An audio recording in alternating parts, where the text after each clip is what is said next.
Caros amigos, bem-vindos a mais um episódio de Hoje no Mundo Militar, um canal exclusivamente dedicado à discussão de temas militares atuais.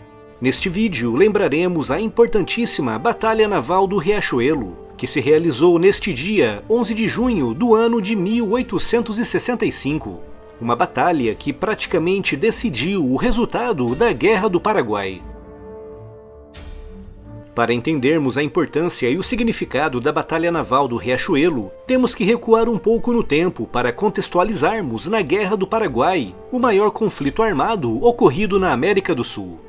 Em 1862, após a morte do ditador Carlos Antônio Lopes, assumiu o poder no Paraguai o seu filho, Francisco Solano Lopes, que graças a uma larga experiência de vida na Europa, iniciou amplas reformas no país, modernizando a sua indústria e principalmente as Forças Armadas. Mas havia algo que sempre incomodou seu pai e que também incomodou Solano Lopes desde o primeiro momento em que assumiu o poder: o fato do seu país não ter uma saída para o mar.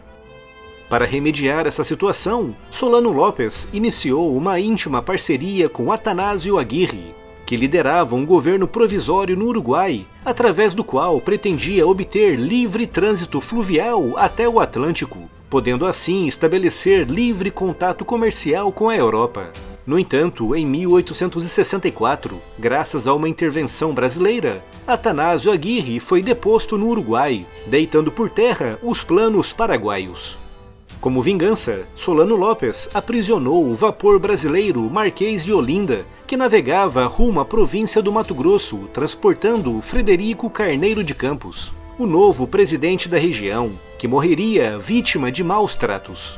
E algumas semanas depois, no início de dezembro de 1864, antes mesmo de declarar guerra, Solano Lopes invadiu a província brasileira do Mato Grosso, dando assim início à Guerra do Paraguai.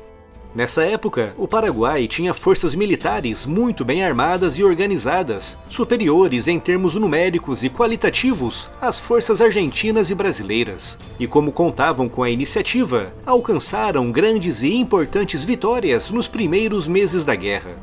É importante lembrar que naquela época praticamente não havia estradas e as comunicações eram realizadas à velocidade de um cavalo, o que significou que a notícia da invasão paraguaia do Mato Grosso levou várias semanas para chegar ao conhecimento do imperador Dom Pedro II no Rio de Janeiro. Nesse meio tempo, as forças paraguaias contaram com passagem praticamente livre pela região, invadindo Corrientes, na Argentina, a partir de onde pretendiam invadir o Rio Grande do Sul e o Uruguai. Como devem imaginar, o objetivo desse vídeo não é o de fazer uma abordagem histórica pormenorizada sobre a Guerra do Paraguai, um evento bastante extenso e complexo.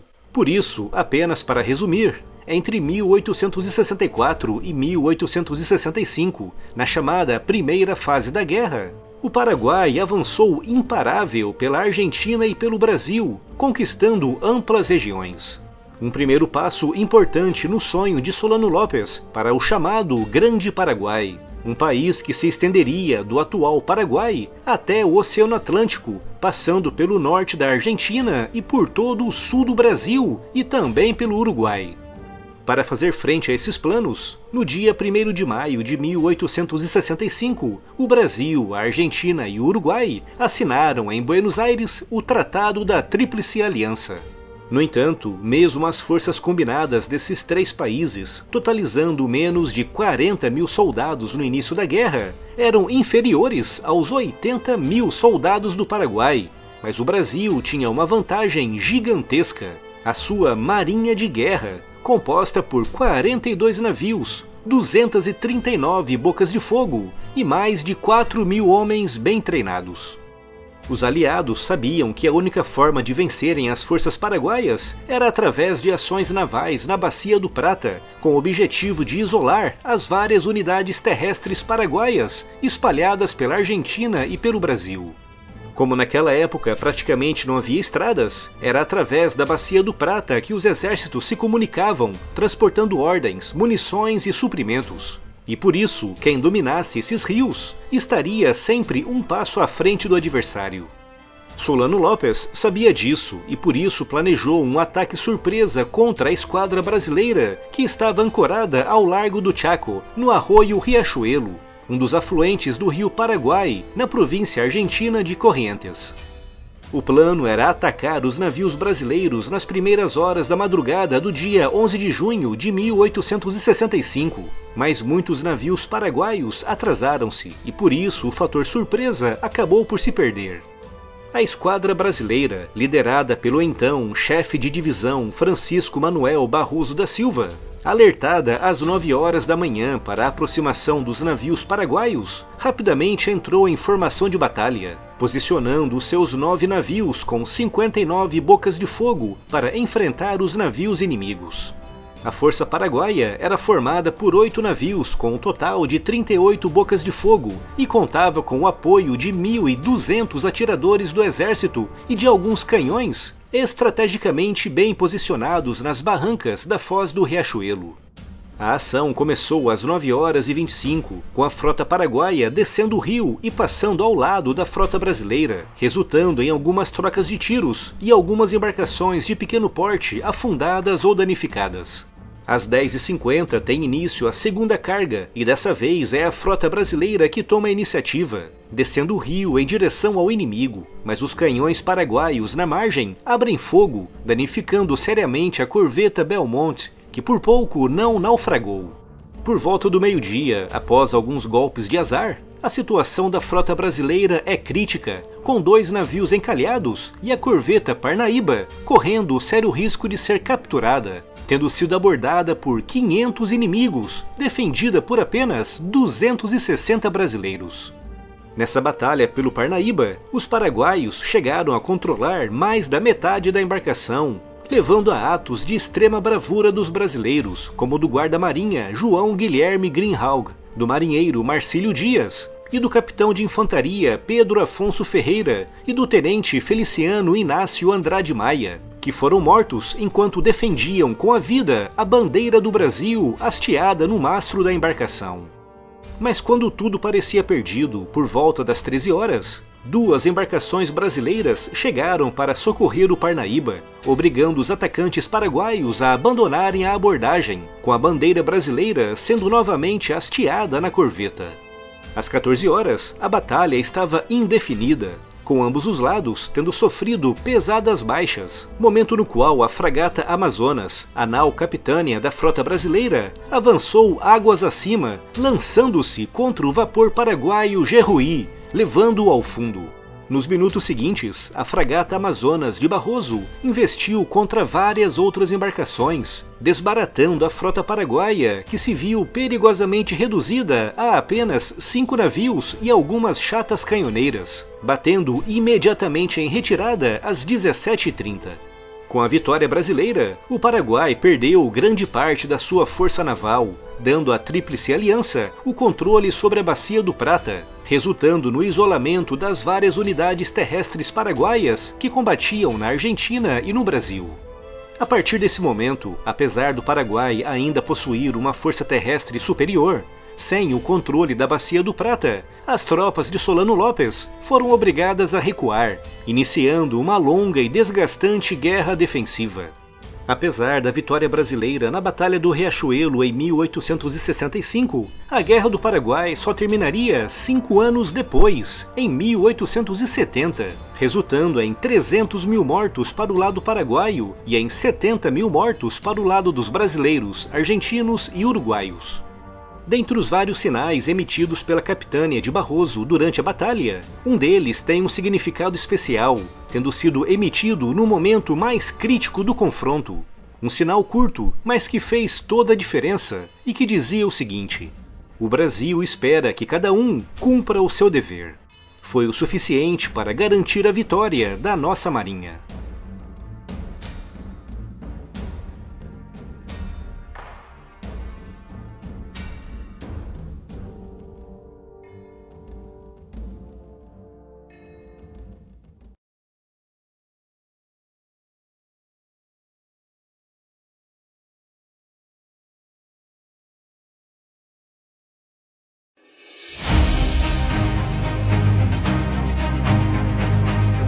Situada no extremo oeste do Brasil, a cidade de Corumbá possui 240 anos e cerca de 110 mil habitantes. É o maior município do Mato Grosso do Sul e do Centro-Oeste em área territorial e o segundo maior produtor de bovinos do país.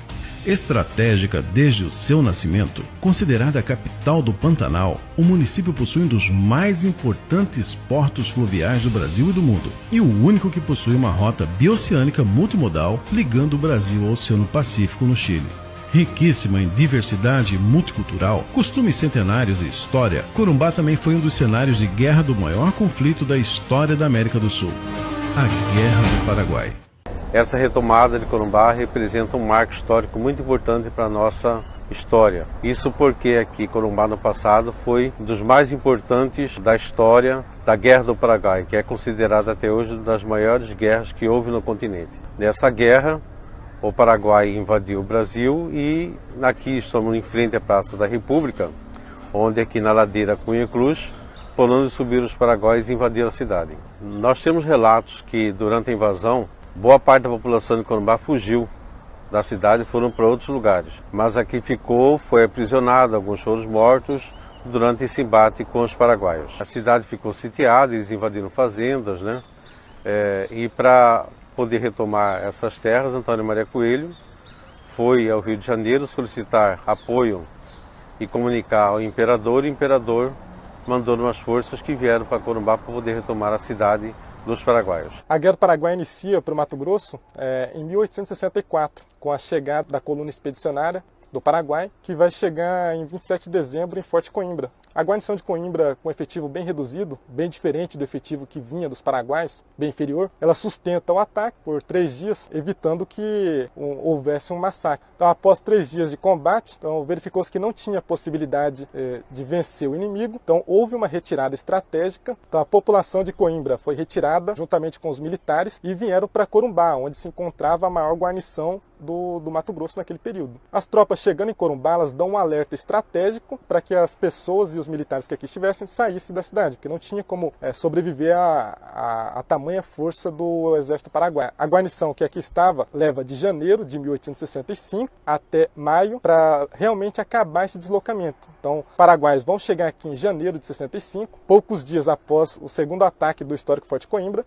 e já não encontravam toda aquela população e a guarnição militar. O pessoal que aqui estava vai para a capital da província, que nesse período já era Cuiabá, e ocupam as guarnições que lá estavam. Esse episódio em que as tropas saem de Corumbá, nessa saída estratégica, levando a população que aqui estava, existia um militar que estava à frente de parte dessa retirada estratégica, que era o capitão Antônio Maria Coelho. Então, nessa retirada, ele ajuda os seus superiores e leva a população e os militares que aqui estavam para Cuiabá. O Antônio Maria Coelho não concorda com essa invasão paraguaia, criar um plano para retomar a cidade de Corumbá. Então, com a assunção do governador Couto Magalhães, que já tinha como proposta a reocupação da cidade de Corumbá, ele não concordava que os paraguaios estavam em território brasileiro, acaba acolhendo o plano do capitão Antônio Maria Coelho em retomar Corumbá. Então o capitão é comissionado ao posto de tenente-coronel e comanda a primeira coluna expedicionária que vai retomar Corumbá. Então foram 3 colunas, ele vem até a região de Alegre, hoje a gente conhece como Rabicho. As tropas fazem um deslocamento nesse ambiente pantanoso e chegam nessa região do Rabicho. Do Rabicho até Corumbá, a gente na verdade está subindo o rio. E não era o que os paraguaios esperavam, né? Os paraguaios esperavam um ataque dos brasileiros nessa possível tentativa de retomada, seguindo a calha do rio. Então eles esperavam a gente descendo o rio e atacando o Porto Geral, o que não foi o que aconteceu, acabou sendo surpresa. No dia 13 de junho de 1867, a cidade de Corumbá é retomada pelo Antônio Maria Coelho. Após a retomada de Corumbá, ainda não encerra a Guerra do Paraguai, então só vai encerrar em 1870. A partir de 1871, é desenvolvido um plano estratégico de fortificações defensivas na cidade de Corumbá. Então esse plano foi composto por 5 fortes que defendiam toda a área urbana da cidade de Corumbá. Então, hoje a gente tem a oportunidade de conhecer o Forte Junqueira, que fica na área do 17º Batalhão de Fronteira. O Forte Junqueira teve uma importância muito grande para a cidade de Corumbá, e o armamento que foi colocado era um armamento muito moderno para o período. Então, atualmente a gente tem a oportunidade de ver no Forte Junqueira esse armamento que existia no período e que foram colocados no forte. O processo de ocupação de Corumbá é lento. e demanda a atuação de mulheres, né? Muitas retornam de Cuiabá, elas haviam saído de Corumbá no início da guerra, muitas mulheres corumbaenses retornam para a cidade, muitas mulheres paraguaias permanecem na cidade, e isso é até um motivo para hoje a gente ter tanta confluência, tanta mestiçagem, né? Que é uma característica atual da cidade corumbaense. Muitas pessoas são descendentes de corumbaenses e de paraguaios. Então a atuação das mulheres se dá de inúmeras formas, não somente nessa questão de povoação, né, das famílias, da constituição das famílias, mas também atuando, por exemplo, nas enfermarias, né? Haviam muitas enfermarias durante a guerra, por motivos dos feridos de guerra, mas também da questão das doenças que se propagam, né, durante a Guerra do Paraguai. Nós também temos mulheres atuando do lado, né, dos homens das batalhas. Isso é um pouco mais complicado, pois o exército, obviamente, não alistava mulheres para a guerra. Então, assim, registros mesmo a gente não tem, registros oficiais. Mas nós temos relatos, né, alguns relatos da época, cartas, descrevem mulheres atuando na frente, né, das linhas de batalha. Nesse sentido, as mulheres atuavam muitas vezes do lado dos próprios maridos e filhos durante as batalhas. Elas aparecem em relatos da época como cartas, né? Nas cartas, nas correspondências, muitas descrições falam de mulheres atuando nas linhas de batalha, não necessariamente segurando armas, né? Havia algumas que poderiam, né, pelo calor do momento, tentar defender seus maridos, seus filhos e até a própria vida. Mas muitas mulheres atuavam mais na enfermaria, né? Atuavam também costurando os uniformes dos soldados, mas a costura era de grande valia para a época, pois o uniforme era um item caro, né? O tecido era um item caro, então quando rasgava, dificilmente vinha outros uniformes, e um uniforme rasgado poderia ocasionar complicações, sobretudo durante a estadia dos soldados no meio do Pantanal. A gente temos que pensar que era uma região muito inóspita, né? Era uma região, em 13 de junho, por exemplo, a época da retomada é uma época fria, então precisava-se de um uniforme completo. Então essa costura que essas mulheres propunham, além também dos cuidados hospitalares, cuidados médicos, na manutenção da própria alimentação desses soldados, e também acompanhando afetivamente seus maridos, né? Foi uma guerra onde nós não tivemos vencedores. O Brasil, a Argentina e o Uruguai amargaram perdas humanas, amargaram endividamento externo, porque a Inglaterra emprestou muito dinheiro. O lado paraguaio, houve um massacre da população masculina, a perda de territórios, e principalmente no campo econômico. O Paraguai, que estava se despontando como uma potência na América do Sul, o Paraguai foi praticamente reduzido a pó. Para Corumbá, durante os 2 anos que a nossa cidade ficou sob domínio paraguaio, nós tivemos grandes prejuízos. O maior prejuízo de todos foi o prejuízo humano. Muitas pessoas perderam suas vidas, tanto na cidade quanto no Forte Coimbra. Mas depois da guerra nós tivemos aí um período de desenvolvimento. Corumbá se desponta como um grande entreposto. A navegação no Rio Paraguai foi reaberta depois do término da guerra. A navegação sendo aberta, Corumbá se tornou um porto obrigatório de descarga de mercadorias, oriundas de várias localidades do Brasil, como também da Europa. Então, após a criação de uma mesa de renda, por decreto imperial do senhor Dom Pedro II, Corumbá passa a despontar no cenário econômico no extremo oeste do Brasil. Embarcações, por exemplo, que vinham da Europa, tinham que obrigatoriamente atracar em Corumbá, declarar suas mercadorias, pagar os devidos impostos, e os reflexos desse tempo de ouro estão presentes até hoje. Então, ou seja, a Guerra do Paraguai, que foi o maior conflito do século XIX, da segunda metade do século XIX, ela trouxe grandes e graves reflexos para o regime monárquico. Para Corumbá, o início de um novo momento, a redenção, um ciclo de desenvolvimento, que fez com que a nossa cidade se despontasse aqui no extremo oeste do Brasil, contrariando todas as diversidades, uma ação epopeica, surge essa linda cidade, com todas essas nuances de europeização no extremo oeste do Brasil.